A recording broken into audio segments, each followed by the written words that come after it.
All right, welcome to your 3-minute crash course on managing former peers, Bob. And you're suggesting we have 5 different steps that we talk about when talking about managing former peers.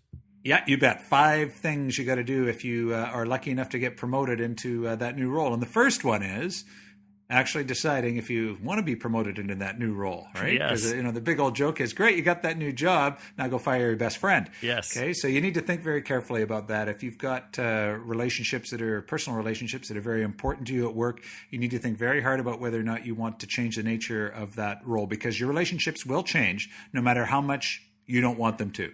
All right, Bob, so let's pretend I have decided I actually want the job. Now I'm really left with 4 steps to managing former peers. Right. Yeah. Okay. So you can turn it off now if you've decided you don't actually want the job. But the second thing you need to do, the second step, is to reach out to stakeholders, and I'm going to say all stakeholders. Most importantly, your new direct reports, your former peers, but also your new boss, even if it's the same boss, but you're just dealing with him or her in a different capacity.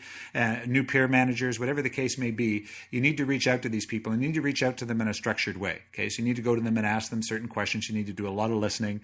And again, I'm talking specifically about your former peers. You need to go and say, well, what would you focus on if you were me? And what do you think the most important thing here are? And you might want to put it right on the table. Well, how's our new relationship going to look? Mm-hmm. All right. So figure that part out. Reach out to your new stakeholders. And we love our one-with-ones at Wiley Manager. This might be a great venue to have that dialogue as well as an ongoing dialogue. Yeah, step number 3 is to establish one-on-one meetings with your new direct reports. It's a critical feature of being a manager. Okay, so these you should be doing these every week. They should be short. They should be highly focused, and they should give you the opportunity to really reinforce and establish performance expectations, to reinforce and reward people, to hold people accountable, to clarify, to confirm.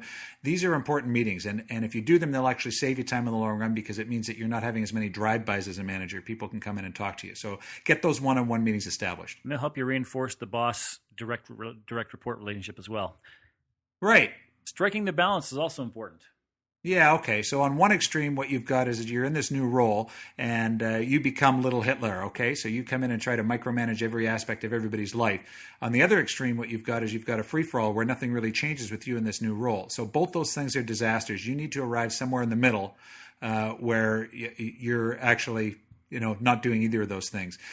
If you have somebody directly challenge your authority, you definitely have to deal with that. But otherwise, you might want to, lighten up a little bit when you're in this, at least at the front end of this new role. All right. And the last step you're suggesting is that in this new relationship, professionalism is even more important than it was before.